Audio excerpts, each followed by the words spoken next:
I would like to know what was the one moment which, yoga was not just an exercise for you. Yes. It changed your life, or how did you get into it? I would like to say you don't have to be flexible to start your yoga journey. It's just like saying that to start with yoga, that I am too unflexible to start my yoga journey is just like saying I'm too unwell to visit a doctor. Yoga has it in its nature. There are different forms of yoga, I could say, and there are a lot of strength building. We also use weights and things like Okay. that. Yes, it's not that yoga is confined only to asanas. So I would choose me over anything else Okay. on the mat. Yeah, or rather looking into a Instagram post and trying that pose and then never coming back on the mat again. Yes. There is no strict or any rule or scientifically proved anywhere that you're not supposed to do yoga. So, hi Shilpa. Hi Swati. Welcome to Decode with Swati. Thank you so much. Yeah, so a small introduction about Shilpa. She has almost 10 plus years of experience as a yoga trainer and personal coach. She's a certified trainer from institute called Ayana. Yes, Ayana Yoga Academy at Jayanagar. Okay, Ayana Yoga Academy from Jayanagar. And she deals with different kind of people aging from 7 years to 75 years old, and different categories of, yoga, personalized yoga. And for someone who is also going through menopause or perimenopause phase. So she has students from different categories and across the globe. And she has also been recognized as the best student from Bodhi School of Yoga, where she specialized in prenatal and postnatal yoga. Adding to her expertise, Shilpa is certified yoga therapist from Bodhi School of Yoga. So today we are not just talking about fitness, we are talking about yoga as a therapy. Thank you so much for that Thank you. lovely introduction. Thank you, Shilpa. So, Shilpa, like I would like to know what was the one moment which, yoga was not just an exercise for you. Yes. It changed your life, or how did you get into it? Yeah, to begin with, yoga actually started with my own fitness and health journey, probably I would say, more than a fitness. Okay. I myself was having issues with my lower back pain, and I also had a slip disc, and then I Okay. had severe hyperacidity problem. So I started yoga as to feel good, to feel better with my physical health. But as and when I started practicing yoga consistently, probably I could see that there is a lot of change apart from my physical health. Okay. It started making me much more calmer person, much more self-aware. I was emotionally well balanced. That is when I realized that yoga is beyond what is this offering to my body. Okay. And that is when I decided that let me go ahead and get certified as a yoga teacher, because what transformations I saw in my body was just amazing. Okay. Trust me, it really healed me, helped me to balance, of course, along with the doctor's help. I won't Okay. say that, because they also have a myth that yoga is a complement and you can skip the medications and things like that. No, it is accessory, we can say, but it should not be a replacement to medical. Yeah, so the treatments were going on, but side by side, I have seen a lot of changes that I have myself been able to feel and enhance my journey, and my own healing journey transformed me to help and heal more people around. Wow, that's nice. Thank you. So, Shilpa, there's a myth, when we hear about yoga, people say like you have to be flexible, particularly when they see this inversions or headstand or something. So we think like, okay, if I have to start yoga, I should be that perfect, or I should be that flexible. Is it really true? No, absolutely not. I would like to say you don't have to be flexible to start your yoga journey. It's just like saying that to start with yoga, that I am too unflexible to start my yoga journey is just like saying I'm too unwell to visit a doctor. Okay. Yeah. So Okay. you don't have to be flexible. Flexibility is just an outcome, I could say. Okay. It's not an entry point to come into yoga. Yeah. Okay. So postures, there are different postures that can improve your flexibility, but it's a gradual change that happens to the body. Okay. With regular practice and using modification, using props, you become a flexible person. Yeah. Okay. So it is not an entry point that you have to be flexible to start off with the yoga. Okay. Because yoga has to fit the way you are. You are not supposed to force your body to fit into yoga. Okay. Yeah. So basically, you say it's not mandatory that you should be No, flexible. not at all. Not You at all. will get Yes. into flexibility. Yeah. It is just like, because whoever you're seeing on the screen and all, it's not 1 day or 2 days who's doing headstand. Yeah, it takes years of practice for someone Okay. who would have chosen to have that practice of headstand. For example, me myself, being a yoga teacher from past 10 years, trust me, my journey for headstand was really scary and fearful. It is also that, that you are scared at times because you are having a fear that you'll fall back and things Yes. like that. Yeah. But I think gradually I practiced. It almost took a year for me to go into headstand. Okay. So that's not an entry point to get into yoga. So the same way how we are practicing headstand, like an advanced posture, flexibility also comes with time. Okay. Okay. So it's a journey, Yes. not a 1 day. No, not at all a 1 day process. Yoga itself is not a 1 day process. It's a Okay. lifestyle change that we all need to adapt, and things will just happen. Okay. So, and we also see a lot of breathing techniques. Like, Yes. for example, when you do Surya Namaskara, so they'll say you have to inhale in one position and then you have to exhale in other position. How important it is? See, to tell you frankly, breath is something that we all are doing, right? We are inhaling. To live, that is the prana that is moving in and out, the inhale and the exhale. In any posture, breath is considered as the heart of the practice. Okay. Yeah. So it is very important that you have to breathe, because breathing can make you feel comfortable, much more relaxed. A person with a lot of stress, anxiety, or someone who's crying, you can see he's like, oh, he's holding back his breath. Yeah. So that means he's not comfortable. You're not comfortable within yourself. Okay. So as you keep breathing, like you inhale and exhale, that is what makes it much comfortable for the body to stay. Okay. Yeah. If a posture is going to look good or is going to give a shape to your body, but breath is going to create awareness within that shape. Okay. Yeah. So you got it? The posture, whatever posture, it's going to be, the body is going to give a shape with that posture. Okay. But the breath is going to give that awareness within that shape. Okay. So it's very important that you inhale and exhale with mindful so that your practice becomes meaningful.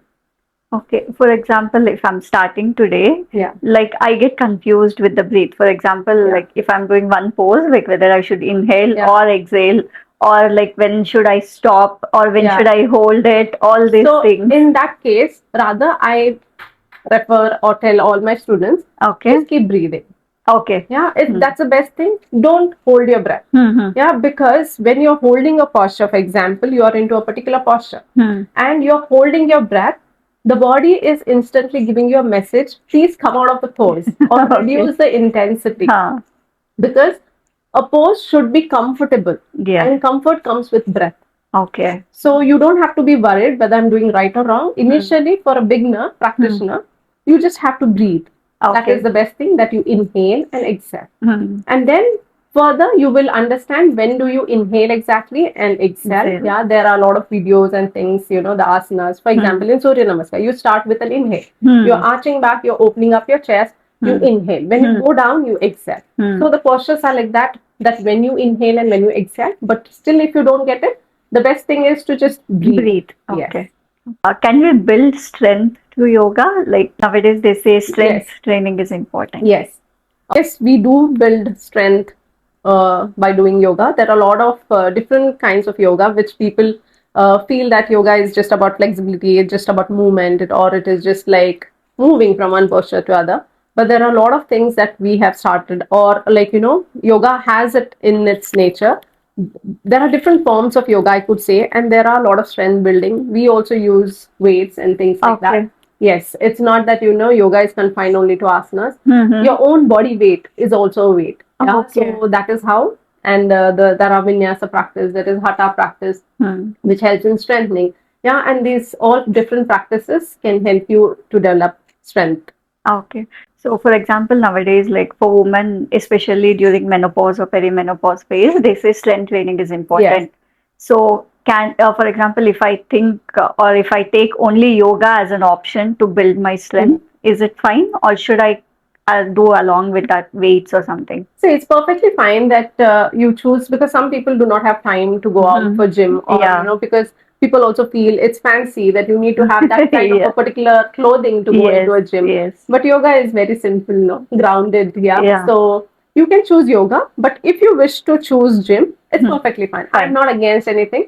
At last, you have to be doing something, and Okay. because I guess yoga teachers have become much more creative in their practices, that they make sure that there is strength training. Yeah, we Okay. do a lot of Vinyasa practices, which really helps in strength training. Okay. And also the Hatha Yoga and all the standing poses, yeah, that develops the strength in your body and Okay. legs as well. Okay. So it's absolutely fine. If I Yes. have to start with strength training, I can Yes. tell the trainer that I need to do this, and then Yes. they will modify Yes. accordingly. Yes. Because it's more yoga these days have become much personalized. That is what I believe, and that's the beauty of yoga, probably. Because you can choose what you want. You can just go to the instructor and tell that this is what my problem is. Because I have been training people with, as she introduced me, that I've been doing with so many varieties of people. Okay. Yeah, they all need. There is someone with menopause, there's someone with PCOD, there's someone with thyroid. Yeah, it's not that they're confined to be doing that. We would include the strength, we would include the mobility, yeah, the mortality, yeah, the balancing. These all things are considered along with a good breath work, which is pranayama again. So, for example, I am a fresher. I do not know anything about yoga, and I do not have time to go to yoga center or anything. I just have 15 minutes in a day to start with. So, what can I do? Like, what are the three things or three steps you can guide, or how do we start basically? First thing is trust yourself. Step out of the mat. Yeah, just roll your mat. Believe. Yeah, trust your body that you do not have to go thinner, or you don't have to have that in your mind that I have to be flexible enough to start yoga. Yoga will mold you, it will evolve you. Yeah, that is the best thing that you can start. The best part is you can have a structured thing, like, okay, 2 days I want to work on flexibility and mobility training. If you remember as a kid, yeah, when we had our PT class, yeah, so even that movements, what our coach taught us, or what our sir and teachers taught us, that's just movement. Just moving our body in coordination with our breath is a good start. A simple asana like Tadasana, just standing still and straight, also has a lot of benefits. It enhances the posture, because posture is very important, which can keep you healthy. Yeah, it improves the focus, it builds in strength, it tones your thigh muscles, your knees, your ankles. So simple asana like Tadasana itself can create so much wonders. So you just have to step on the mat and believe. Just take one conscious breath and start your journey. Okay. And few more asana, like for example, everyone knows about Surya Namaskara. Yes. So can they start with that? It depends on can they start or not. Yeah, again, but yes, everyone can start, because these days Surya Namaskar also are done with different modification. Just sitting on chair also we have Surya Namaskar these days. Yeah. So yeah, instead of having the leg straight, a slightly bent in your knees, or using a prop like a cushion, a bolster, a block, that can help them to go much more deeper. It is not how you look into the pose or how deeper you can go into the pose. It is what is best for me today for my body. That is the right way, and that would be the right thing to start off with. So you say whichever pose it is, you can personalize according to your body. Yes. You just have to slightly bend the knees. You just slightly have to move with the props. Yeah, because it is using modification is not a weaker version of the pose, but might be a right move for your body that day. Yeah. So I would put it like that rather. Yeah, using, because your body has to breathe, your body has to feel comfortable. I'm not here to satisfy somebody. It is for my own health journey. Yeah. So I would choose me over anything else on the mat. Yeah, or rather looking into a Instagram post and trying that pose and then never coming back on the mat again. Yes, most of them do this mistake. Yes. Yes.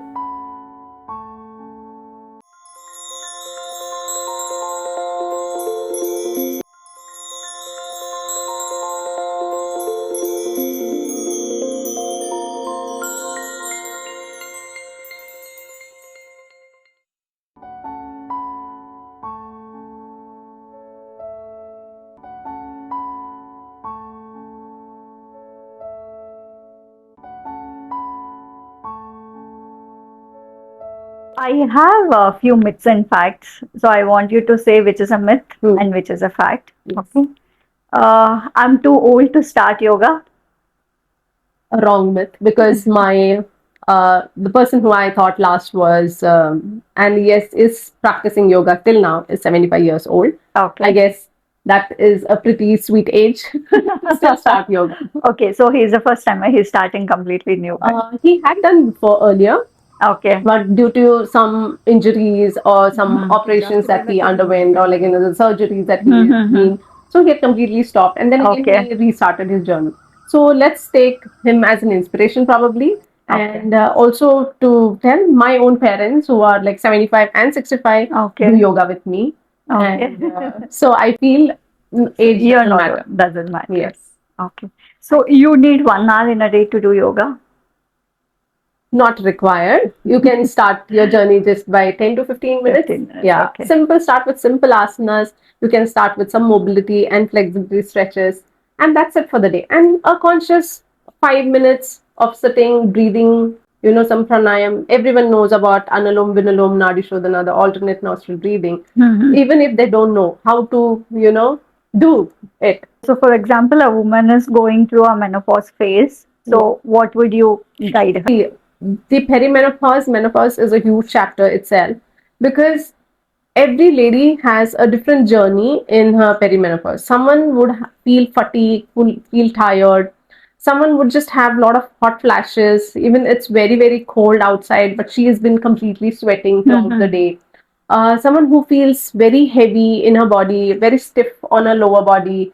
Yeah, so different asanas, different practices, because I feel there are the yoga has that beauty to create such beautiful practice depending on what their journey is. Okay. So someone, for example, is undergoing hot flashes. Yeah. There is a beautiful practice of just going and lying down in Viparita Karni, yeah, which makes you feel calmer and relaxed, or a child's pose.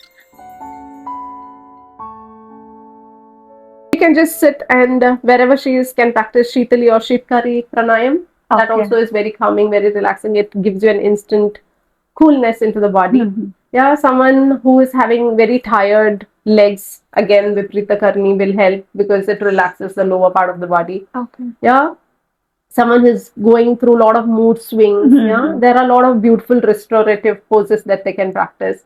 And also someone who's always agitated, very angry. Yeah, for them, can just go and practice some in yoga, and also can practice hip opening, the pelvic floor asanas. That will really help. Yeah, so based on what exactly is happening to their body, the yoga evolves with that. Okay. Yeah, so that's the beauty of yoga again. Okay. So, for example, morning is the only time we can do yoga? Not necessary, because since I said that I've been teaching across the globe, people there in US, in Australia are practicing their late evenings also. Okay. It's just like, we're not much stimulating the body if they're practicing too later part of the day, because they need to sleep as well. And to balance and manage their stress, I feel sleep is very, very important. So depending on that, choose the practice. In the mornings, you can go for more stimulating pranayams or practice. But again, since we have Shavasana towards the end, it again relaxes the body.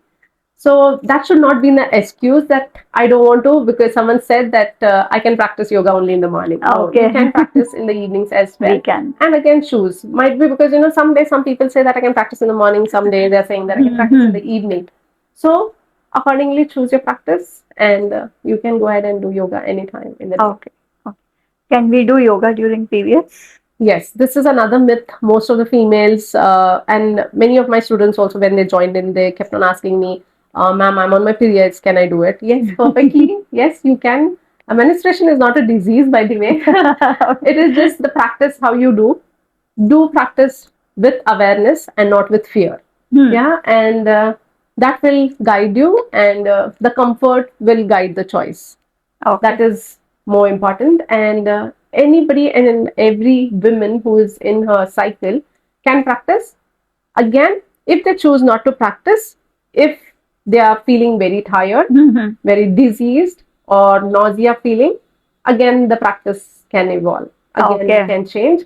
So there is no strict or any rule or science scientifically proved anywhere that you're not supposed to do yoga. I myself, being into yoga from past 10 years, been practicing all kinds of yoga in every cycle that I have. And Okay. trust me, I feel very, very happy because that's the time that you have a lot of, again, mood fluctuations. Yes. Yeah. And you feel very fatigued. Hmm. Yeah. Me doing a gentle, rather, you can choose a gentle yoga rather than an intense practice like vinyasa or something like that. You can choose a gentler version of yoga, Okay. more of restorative poses that day.